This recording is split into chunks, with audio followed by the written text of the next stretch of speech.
بشریٰ امی کو کہتی ہے رانی دیکھو یہ مجھے نہانے نہیں دیتے، میرے بالوں میں اتنی جوئیں پڑ گئی ہیں اور مجھے بہت خارش ہوتی ہے۔ امی نے کہا کہ بشریٰ اگر مجھے تمہارے پاس آنے کی اجازت ہوتی تو میں تمہارے بالوں میں ضرور کنگھی کرتی، تمہاری ہیلپ کرتی، لیکن میں مجبور ہوں، میں نہیں آ سکتی۔ بہرحال امی نے کافی دیر بشریٰ سے باتیں کی۔ امی نے کہا کہ اگلے دن میں تمہارے گھر والوں کو منانے کی کوشش کروں گی، انہیں کہوں گی کہ بشریٰ کو کھول دیں، اسے اذیت ہو رہی ہے۔ خیر امی واپس آ گئیں۔ اگلے دن کے وقت امی نے کہا کہ بشریٰ سے حال حوال پوچھتی ہوں۔ جب امی نے چیئر پر چڑھ کر دیکھا تو بشریٰ زمین پر مردہ حالت میں پڑی ہوئی تھی۔ امی نے دیکھتے ہی چیخنا شروع کر دیا۔ یہ سب لوگ محلے میں اکٹھے ہو کر ان کے گھر گئے۔ انہوں نے دیکھا تو بشریٰ زمین پر مردہ حالت میں لیٹی ہوئی تھی۔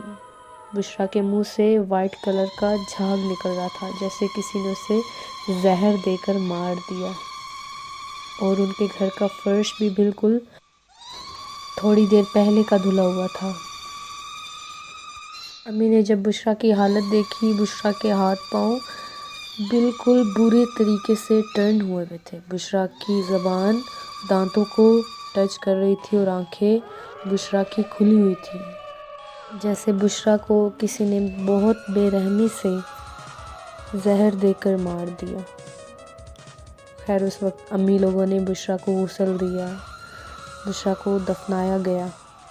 اس دن انہوں نے اپنی والدہ کو نیند کی ٹیبلٹس دے کے کافی دیر کے لیے سلا دیا، اور اپنے والد کو کسی دوسرے شہر میں بھیج دیا۔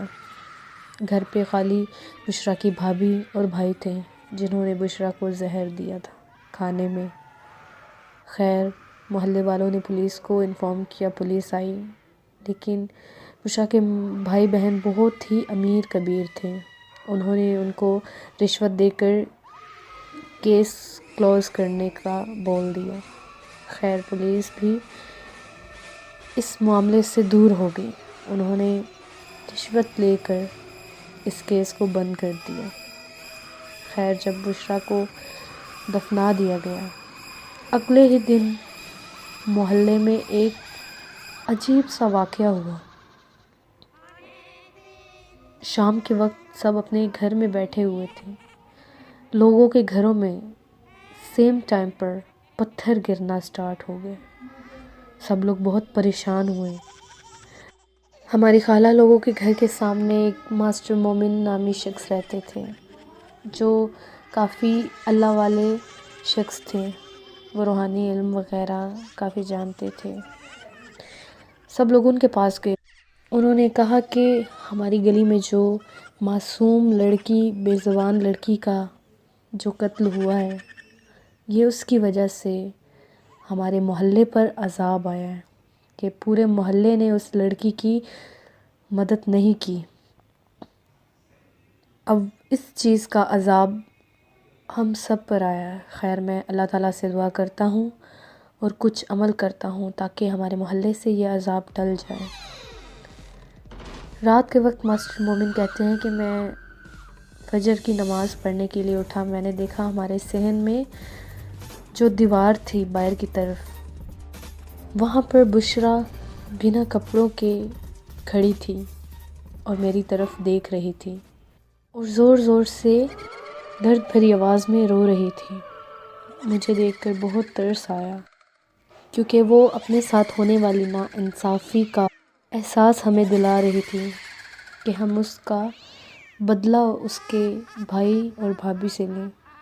خیر ہم مجبور تھے، ہم نے اپنی طرف سے کافی کوشش کی تھی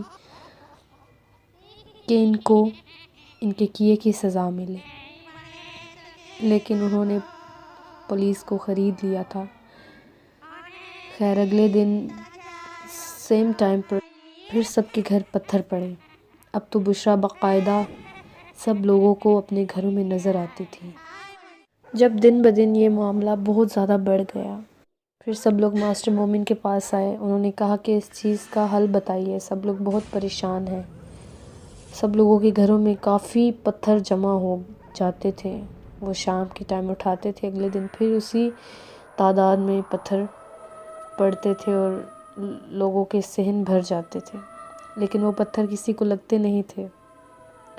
پھر ماسٹر مومن نے کہا کہ اس چیز کا حل یہی ہے کہ ہمیں پورے محلے میں ختم دلوانا چاہیے اور چاولوں کی دیگ بانٹنی چاہیے۔ پھر سب نے ایسے ہی کیا۔ ختم دلوانے کے بعد لوگوں کے گھروں میں یہ حادثات ہونا بند ہو گئے۔ پھر بشریٰ کبھی بھی کسی کو نظر نہیں آئے۔ لسنرز، یہ تھی بالکل سچی کہانی جو میری اپنی امی نے آنکھوں سے دیکھی اور ہم سے شیئر کی۔ لسنرز، جن لوگوں کی ڈیتھ ہوتی ہے یا جن لوگوں کے مرڈر ہوتے ہیں، ان کی روح دفنانے کے بعد عالم برزخ میں چلی جاتی ہے۔ ایسا نہیں ہے کہ ان کی روح بھٹکتی رہتی ہے یا وہ بدلہ لینے کے لیے آتی ہے، نہیں، ایسا بالکل نہیں ہوتا۔ جس جگہ پر بے زبان لوگوں کا قتل ہوتا ہے، وہاں پر جو غیر مرئی مخلوق ہوتی ہیں، اللہ تعالیٰ کے حکم سے وہ انسانوں کو احساس دلوانے کے لیے مقتول کی شکل اختیار کر کے لوگوں کو نظر آتی ہیں، تاکہ لوگوں کو پتہ چلے کہ اس شخص کے ساتھ ناانصافی ہوئی تھی، بے گناہ وہ قتل کیا گیا۔ خیر، اللہ تعالیٰ ہم سب کو محفوظ رکھے، اپنی پناہ میں رکھے اور لوگوں کو ہدایت دے ایسے کام کرنے سے۔ لسنرز، انسان کی جان بہت قیمتی ہے۔ کسی کو تب پتہ چلتا ہے کہ جب اس کا اپنا گزرتا ہے۔ ہم لوگ مسلم ہیں، ہمیں اللہ تعالیٰ کے دین پر عمل کرنا چاہیے، نہ کہ ہمیں اپنے ملک میں وحشت، قتل و غارت ایسے گناہ کرنے چاہیے۔ خیر، اس واقعے کے بعد ان کے بھابھی اور بھائی کے ساتھ جو ہوا وہ پوری دنیا کے لیے ایک نصیحت تھا۔ وہ لوگ جتنے امیر کبیر تھے ان کے ساتھ بہت برا ہوا۔ وہ لوگ ایسے ہو گئے تھے کہ ان کے پاس ایک وقت کی روٹی بھی نہیں ہوتی تھی۔ یہ اللہ تعالیٰ کی طرف سے ان کے لیے بہت بڑی اذیت اور سزا تھی۔ ان کے بعد ان کی والدہ کی بھی اور والد کی بھی ڈیتھ ہو گئی، اور اس کے بھائی اور بھابھی اور ان کے بچوں کے ساتھ بہت برا ہوا۔ ان کو ان کے کیے کی سزا اللہ تعالیٰ نے دی۔ لسنرز، یہ ہم سب کے لیے بہت بڑی نصیحت ہے، ہمیں دوسروں کی جان کا خیال رکھنا چاہیے، اور جو بے گناہ قتل ہو ہماری آنکھوں کے سامنے، اس قاتل کو اس کے کیے کی سزا ضرور دلوانی چاہیے۔ دنیا میں بھی اسے انصاف ملے گا، اور جو قاتل ہوگا دنیا میں بھی اسے اذیت ملے گی، اور آخرت میں بھی اللہ تعالیٰ کے ہاتھوں وہ ذلیل ہوگا۔ لسنرز، اسی کے ساتھ آپ سے اجازت چاہوں گی، اور جن لوگوں نے میرا چینل ابھی تک سبسکرائب نہیں کیا، جو لوگ میری سٹوری سنتے ہیں، وہ پلیز میرا چینل سبسکرائب کریں اور بیل آئیکن کے بٹن کو دبائیں تاکہ ان کو میری ساری ویڈیو مل سکیں۔ لسنرز، اپنا اور اپنے گھر والوں کا بہت خیال رکھیے گا، مجھے دعا میں یاد رکھیے گا۔ اللہ حافظ، اللہ نگہبان۔